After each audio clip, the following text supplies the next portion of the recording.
guys, today I'm going to show you how to make a tater casserole. So let's get started. So what we'll be using are frozen taters, frozen corn, some mozzarella cheese, and some cooked ground beef. So let's get started. So first what you're going to want to do is spray your pan, then evenly spread out your ground beef. Then we're going to sprinkle over our corn.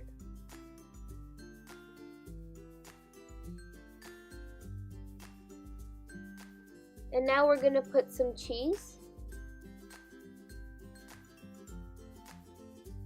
And we're going to place our taters as shown.